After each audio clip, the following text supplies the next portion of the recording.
What's up, guys? It's Dionysius Zervos of the Z Report. For this episode, we will be running over predictions, projections, over-unders for the National League West. This is our last episode of our six-part division series of over-unders. I hope you guys enjoyed. If you guys like the content, like, comment, subscribe, leave a nice comment. Go follow us on Instagram at UStadium, at the Z Report. We do a ton of really, really good baseball and football content, also NBA, and we will keep you guys updated throughout the entirety of the Major League Baseball season. Give us a shout, give us a follow, and we would very much so appreciate it. But with that being said, let's hop into the National League West predictions. We will start off with the Arizona Diamondbacks. The Snakes, they won 80 games last year. They've made a couple acquisitions that are questionable to say the least. So let's run through it. They've added Nolan Arenado. They've kept Zach Gallen, smart move. They've paid Merrill Kelly, Michael Soroka, Carlos Santana, James McCann, Paul Sewell, Taylor Clark, Cade Shroud, Josh Draws, and Joe Ross. They have lost Jake McCarthy, Blaze Alexander, Kyle Backus, and Jalen Beeks. So let's run through the lineup. Let's run through the rotation, starting off with Kettle Marte, for my money, the best second baseman of all in baseball. By far. It's not even a debate. Switch hitting demon. He's going to give you a 4.5 plus WAR season at the very minimum. OPS above 850 at the very minimum. WRC plus above 130 at the very minimum. This is one of the premier players in our sport. I love me some Kettle Marte. And the lineup really gets pretty interesting after this. We got Corbin Carroll, who was awesome last year, one of the best outfielders in the entire sport. The combination of speed, the combination of athleticism, the combination of power for a guy at his size, it's beyond impressive. I love me some Corbin Carroll.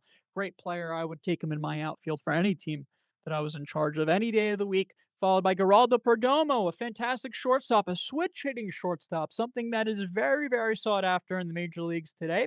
One of the best shortstops in the league. I love Geraldo Perdomo. Had a couple big at bats for Team DR in the World Baseball Classic, if I'm not mistaken. I could be mistaken. I'm not sure how much he played, but I think he got a decent amount of run. Perdomo's a solid player, even amongst a group of superstars like Team DR, right? And then here's the one that is really a question mark for me. Nolan Arenado, age 35. Man, it's uh it's Unk season.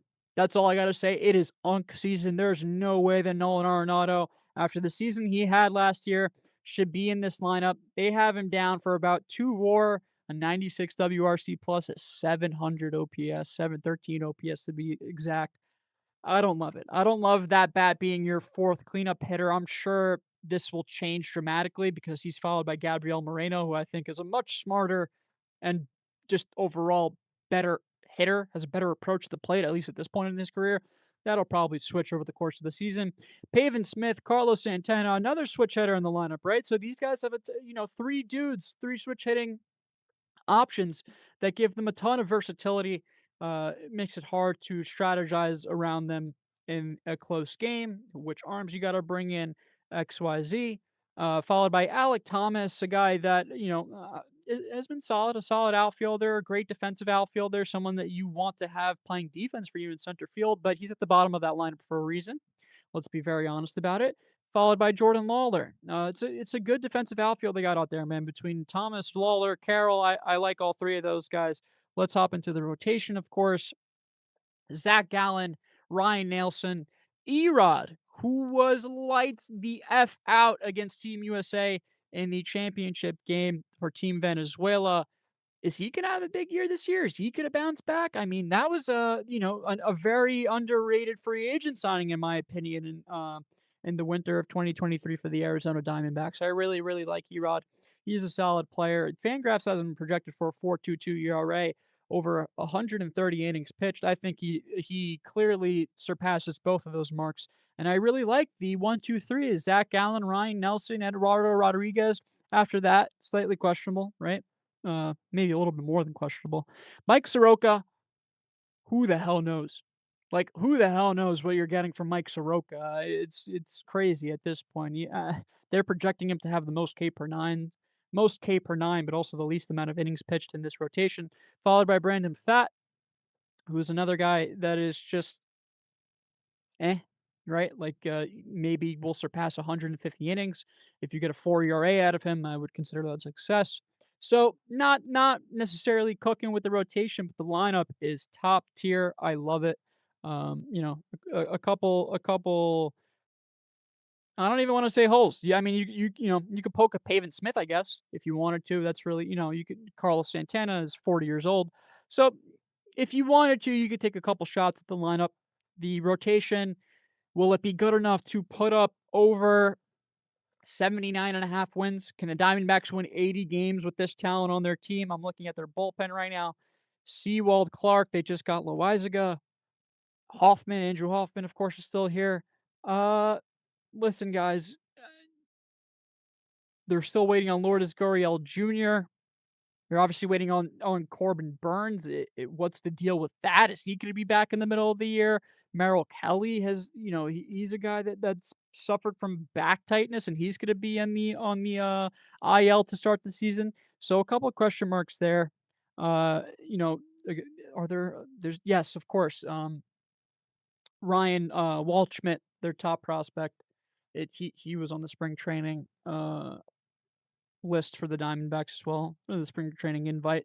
And yeah, there's some names here, and I think that 80 wins isn't necessarily a hard it isn't a hard win total to surpass, and I think they did get better than last year, even with a couple of losses, right?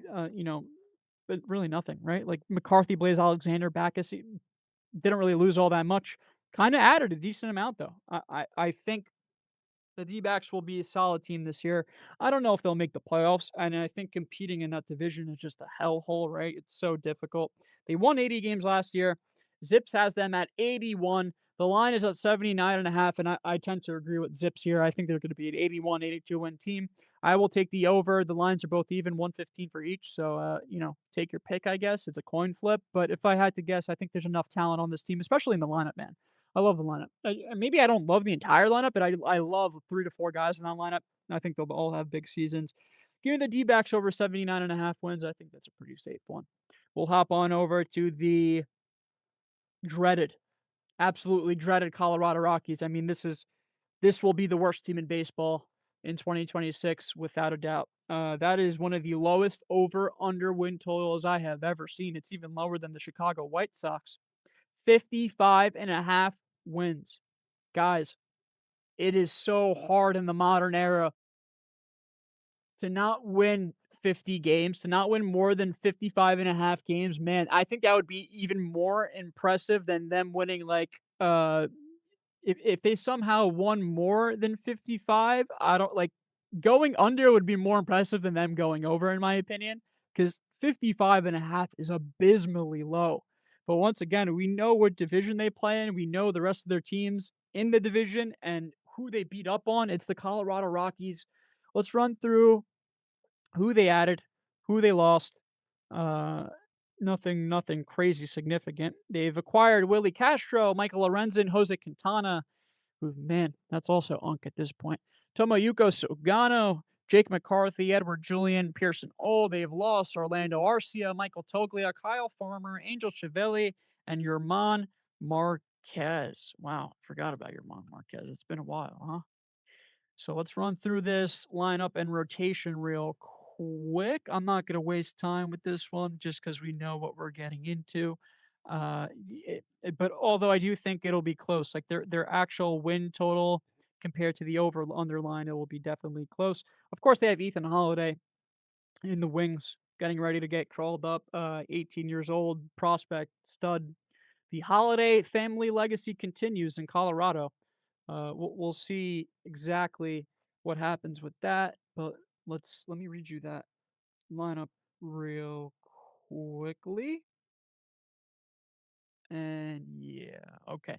Here we have it. My apologies. So here we are starting off. It is Jake McCarthy, Willie Castro, Hunter Goodman, who is the best bat on this team by a very, very wide margin. I really like Hunter Goodman. He quietly hit 30 plus home runs. The splits are atrocious. He's much better in cores than he is on the road. But that doesn't really matter for things like fantasy. So if you're drafting today or tomorrow, Hunter Goodman is a great late round catcher that you could pick up because his ADP is really high. So, you could pick him up in the later round, 7th, 8th round, and that's a starting catcher that could potentially hit more than 25 home runs.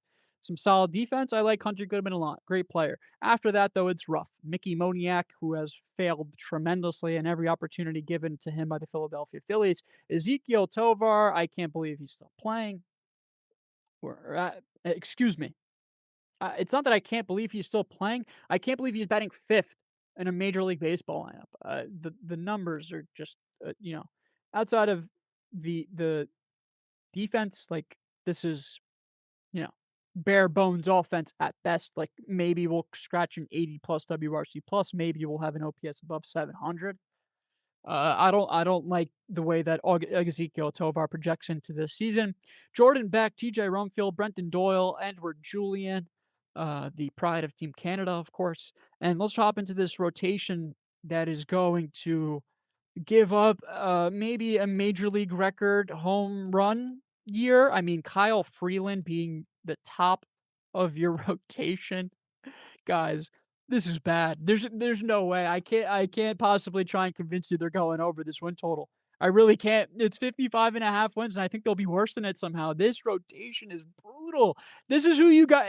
Get ready if you're a fan of any team. When you go to Colorado, get ready for your team to score fucking 25 runs in the entire series because this rotation is god awful, especially in that park. Oh my goodness.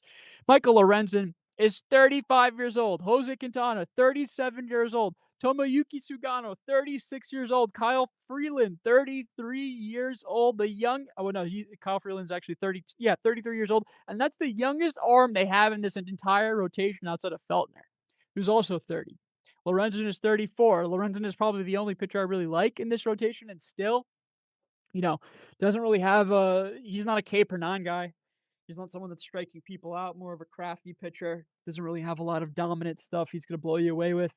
Man, the Fangraphs projections for the team ERA here are absolutely abysmal. They have Freeland at a 5.02, Lorenzen at a 5.07, Quintana the lowest at age 37. Oldest guy in the rotation is gonna have the lowest ERA at a 4.86. Ryan Feltner 5.17. Same goes for Sugano 5.17. They're still paying Chris Bryant. Have you guys heard the name Chris Bryant lately? Pause if you haven't. If you have MLB The Show and you're just so happen to be listening to this podcast, go open MLB The Show and go look at Chris Bryant's rating. If you want to see one of the most depressing downfalls baseball history has ever seen, go look at Chris Bryant's MLB The Show card this year. I can't believe it. It's the fall from grace is incredible. I don't feel bad for the guy because he took the money and went to Colorado.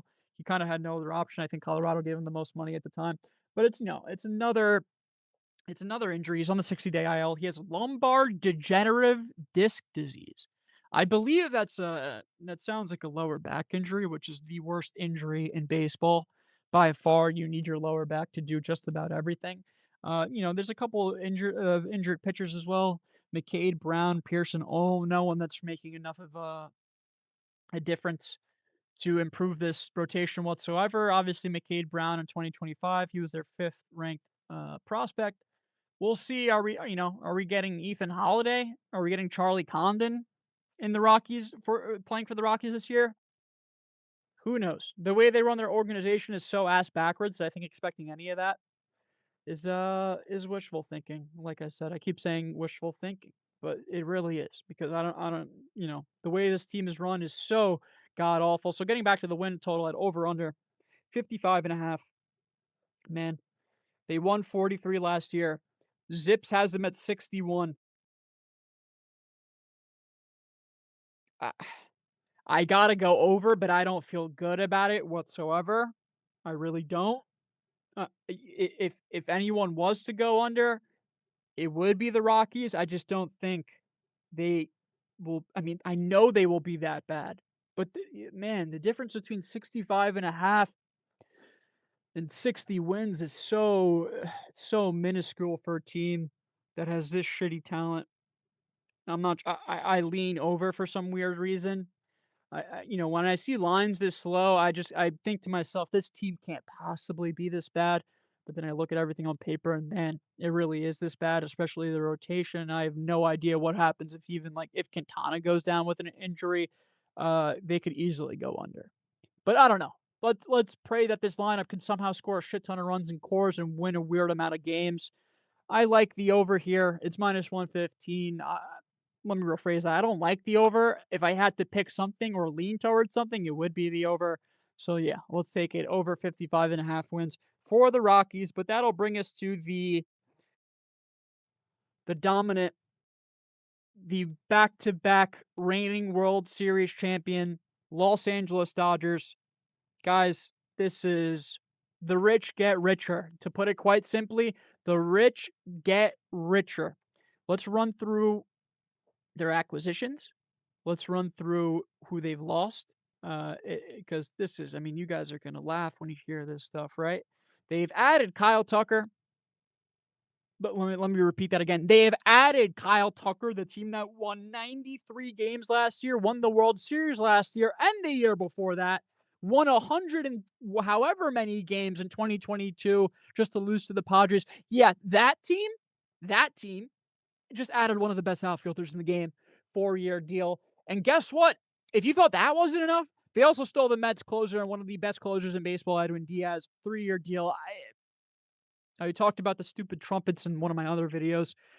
That's a Mets thing in my opinion. But if you want to keep doing it in LA, by all means, Edwin, by all means, keep doing it. Keep trolling Mets fans. It is what it is. I mean, I've had enough of this damn team.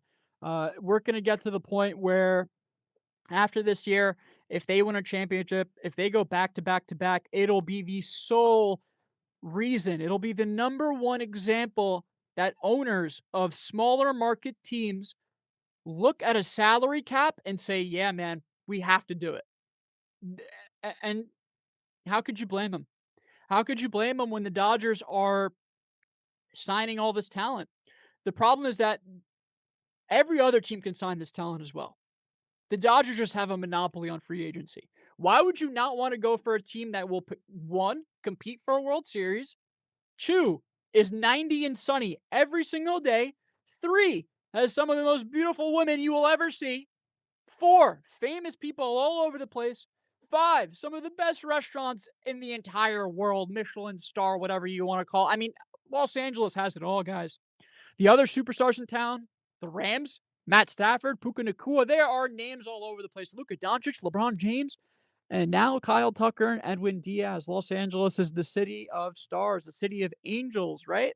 Well, city of stars, in my opinion, because they are crushing it in every single sport as of lately. So let's run through the lineup. Let's run through the rotation. They Man, they look as good as they ever have. I think Mookie Betts, who had a rough year last year, while they still won the World Series, is going to bounce back. So let's do it real quick. Starting off, the best player in baseball, bar none, the guy who may win Cy Young and MVP, Shohei Ohtani. He will be the best player in baseball this season, no doubt about it. He is pitching. We forgot. The Dodgers won the World Series last year without Shohei Ohtani pitching a singular inning. He's pitching this year. He is. Well, excuse me, in the postseason, Ohtani pitched. But in the regular season, he did not pitch much. He is pitching a full season in 2026 for the Los Angeles Dodgers. He will be DHing, followed by Kyle Tucker. We just ran through him, followed by Mookie Betts. I just told you I think he's going to have a great bounce back season, followed by Freddie Freeman, who is 36 and a half years old. Is he going to step back? Probably not. He is one of the best first basemen of a generation. And he's still probably a top three, top five first baseman in the entire league, if I had to say. Will Smith, one of the best catchers in the league. Max Muncy, not the one that's on the Athletics. Two Max Muncy's in the Major League Baseball now, but still had that super clutch home run in Game 7 of the World Series. Just the guy that you want in your lineup. Why would you not want him in your lineup? Teoscar Hernandez, who has been shitting on baseballs in spring training. I have Dodgers notifications on my phone for whatever reason on the Real app.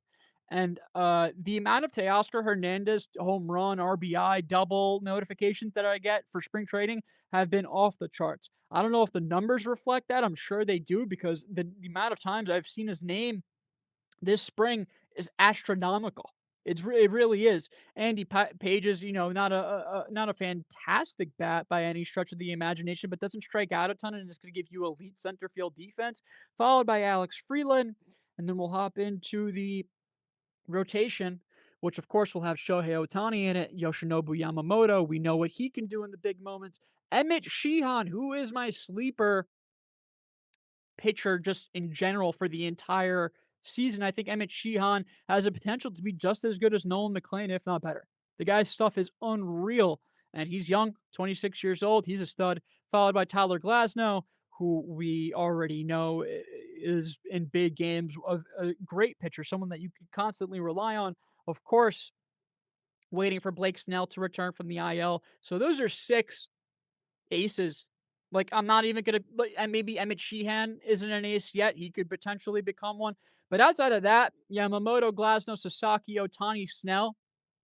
Man, I would have no problem giving the ball to any one of those guys in a game seven situation. Who wants it? Who wants the most? Take it because it doesn't matter. All of them are amazing pitchers. And that'll continue this year. They were fifth in starting pitcher ERA this year. That'll probably get even lower. Their batting average as a team was sixth in the league. That'll get even lower. The relief ERA is somewhere where they could kind of improve. 21st in the league, but they've done enough to address it. I mean, adding Edwin Diaz, that's the best closer in the game. So you're improving the one weakness that you may have had. And this team won 93 games last year. Now we get to the line because you see 103 and a half wins, and the first thing that comes to your head is, holy shit, that is so high. And honestly, guys, it is high, but when you consider the team that the Dodgers had in 2022, when you consider the fact that that team won 102 games, and you compare that lineup and that rotation to this lineup and this rotation, guys, it's fucking night and day.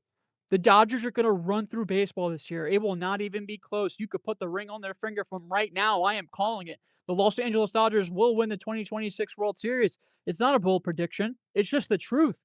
I mean, no team has as much on paper as these guys do. And they also have a ton of prospects that could potentially help them if they need it as well, right? So it seems like an astronomically high number. Zips has them at 96 wins. This team could dead ass win 110 games. This team could rival some of the greatest regular season records ever, and I expect them to do that. I think it is crazy to think that 103 and a half, I'm taking the over, but look at the odds. To go over is minus 115. Vegas thinks the Dodgers are going over 103 and a half wins this year. Boys, that is absolutely wild. And I'm with Vegas. They've gotten better everywhere. Adding Kyle Tucker, one of the best outfielders in the game, to a lineup that just won the World Series. Like, how many times do I got to say it? It is unbelievable. And they will be the reason that Major League Baseball goes into a lockout after this season, unfortunately. Every owner will be clamoring for a salary cap. You know, tell them go scratch. As far as I'm concerned, all of these guys are billionaires. They could afford to pay superstars. They could afford to put out great teams, and they refuse to do so. That's on everyone else. It's not on the Dodgers. It's not on the Mets. They both spend because they have owners that are willing to win. They want to win, and that's the God's honest truth, boys.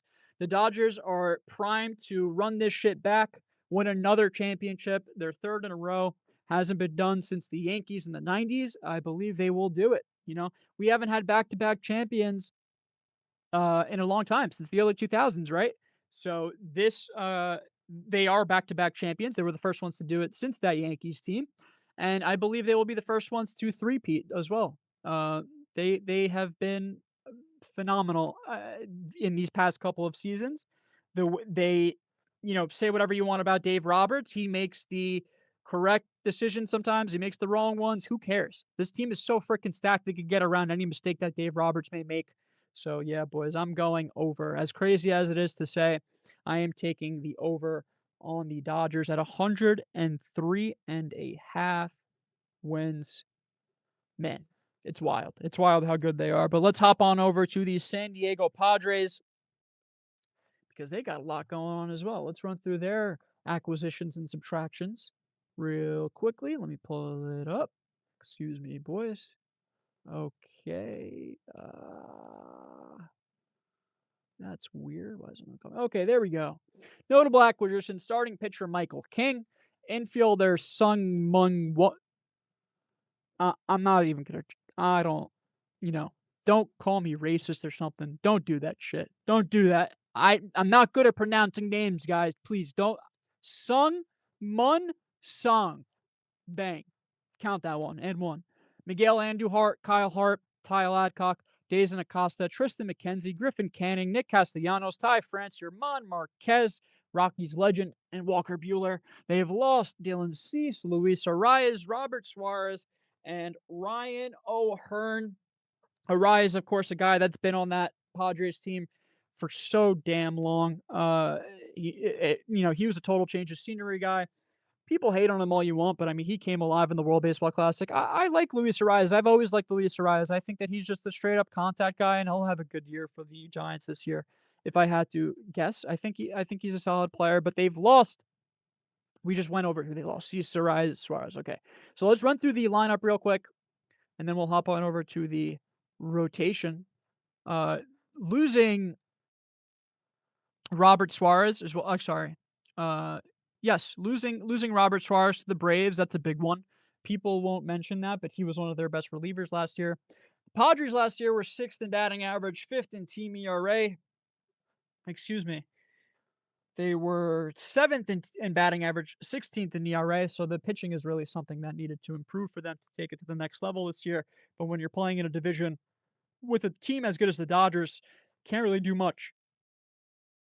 So let's read over this lineup real quick. Starting with Jake Cronenworth, one of the great leadoff hitters in baseball. I've always been a big fan of the Crone zone. Super versatile, can play all over the field. Doesn't strike out a ton. As that's a common theme in this Padres lineup. I see a lot of less than 20% K percentage for this entire lineup. We'll follow it up with Fernando Tatis. Say whatever you want about the guy. He is still one of the best young superstars in the game, for sure. I mean, he's going to give you above a 5 WAR, even playing in the outfield, above a 130 WC plus, creeping into the 900s OPS wise. People will shit on him for the PEDs, the club best stall, or whatever he got caught with. I don't think that shit matters. I think people that are holding on to that are just coping or Dodgers fans that want to put down the Padres. It is followed up by Jackson Merrill, one of the great young outfielders in baseball. I love me some Jackson Merrill. 23 years old. Kid is a superstar. Well, he will be a superstar. Not that he isn't one already, but he's getting damn near close. I love Jackson Merrill. Really, really good player. If he could get that OPS to about 800, 850, Jackson Merrill could be a really important part of this Padres lineup. Manny Machado, still one of the most steady third basemen in the entire league, followed by Xander Bogaerts, Gavin Sheets, Ramon Laureano, the PED monster, Miguel Andujar, Freddie Fermin, and Nick Castellanos coming off of the bench. I don't know why that just reloaded. I don't like that. And then we'll hop into the rotation here. Nick Pivetta, one of Boston's guys from a couple of years ago that they suspected was going to turn into a great pitcher. Well, he has. He was phenomenal last year, and I expect him to be phenomenal again this year. At least above a 2.5 WAR. He'll have an ERA under 4. Losing Cease is kind of tough, right? Because he was someone that you kind of depended on at the top of the rotation. Michael King, another guy, going from relief pitcher to starter from the Yankees, same kind of deal as Clay Holmes, just has better stuff. I like Michael King. Is he good enough to be a 2 in a rotation in a division that has the Dodgers? I don't know. I'm not sure. I'm not hating on the guy. I just don't think he's really ace or top of the rotation potential. He's a good solid arm. Now I'll leave it at that. Randy Vasquez, German Marquez, and Walker Bueller. I mean, all three of those guys are crazy question marks to me. Vasquez, Marquez, Bueller, you have no idea what the hell you're getting out of those dudes. Losing Dylan Cease is worse than it seems. It really is, because that just gave you much more depth in the starting pitching department. You guys still have Yu Darvish, still have Joe Musgrove, still have Matt Waldron, still have Griffin Canning. That's another guy that will be back for the San Diego Padres. He was solid for the New York Mets last year before getting hurt. Can he turn it into a successful 2026 off of this ruptured Achilles tendon? I have no clue. Yu Darvish is really getting old, guys. He's 39 and 6 months old. He's reaching 40. We're getting there with a lot of these pitchers that we grew up with, right? The Verlanders, the Darvishes, the Scherzers. This is the twilight on their careers. And I'm not sure how much you can really expect to get out of you, Darvish. Joe Musgrove, a guy that's coming off of Tommy John surgery, that either works out really great or it doesn't work out well at all. He had the surgery in 2024, so he should be back this year. I'm not sure when. Jason Adam is another really good guy in their bullpen. He'll be back. He'll be back as well this season as well. He only had that quad injury, and it looks like he went down in September. So he'll be back eventually.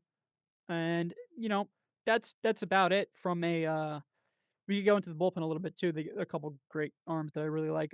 Miller, Estrada, Morahone. I mean, man, this bullpen was freaking really good last year. They had Robert Suarez on top of all these guys, right? So losing him is slightly tough. Even Wandy Peralta, like a really good, just like long relief guy. Uh, Bradley Rodriguez, he was the top 10 prospect for them not so long ago. So I like the bullpen. I don't love the rotation, and I really don't love the bottom half of this lineup. The line for the Padres is set at 83.5 wins.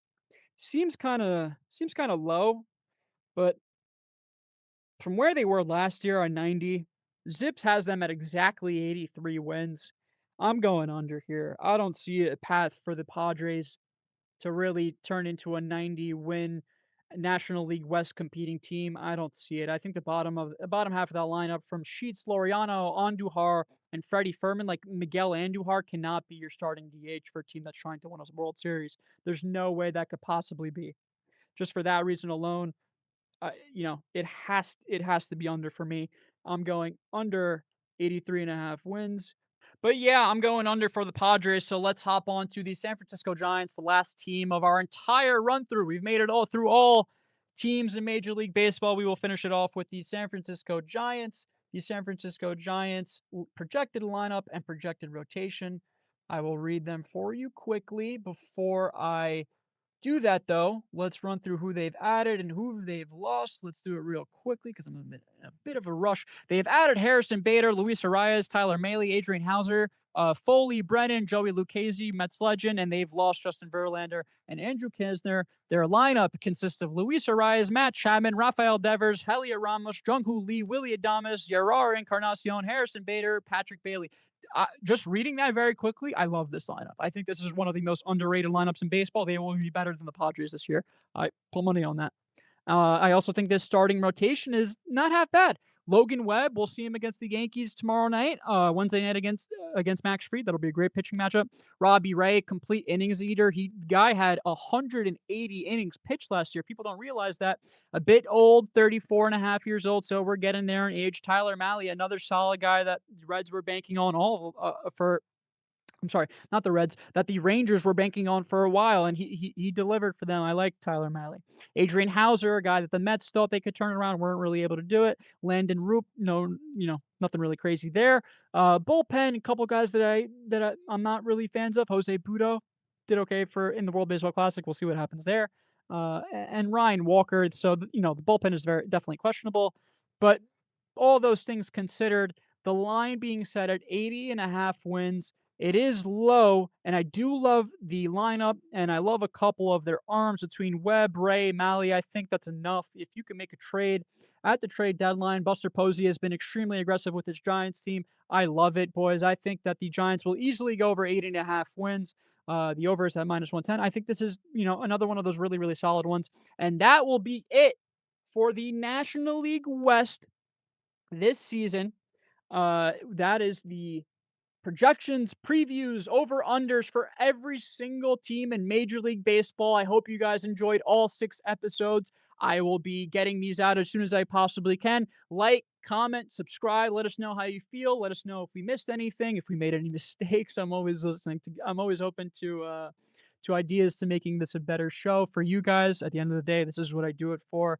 I do it for myself because I love this sport, but I'm also doing it for you guys. I want you guys to enjoy this content as well. So, like I said, if you loved it, leave a comment, let us know about it. We will see you guys on the next Z Report. The next time we talk Major League Baseball will be about a week in potentially, man. We're getting there. It's, this is the best time of the sports year for baseball guys like myself. NBA playoffs is on the precipice as well. We're getting there, boys. The summer is almost here, and I really hope you guys enjoyed all that. So we will hop into it next time we see each other. Thank you guys. Z Report, Dion Zervos. We're out.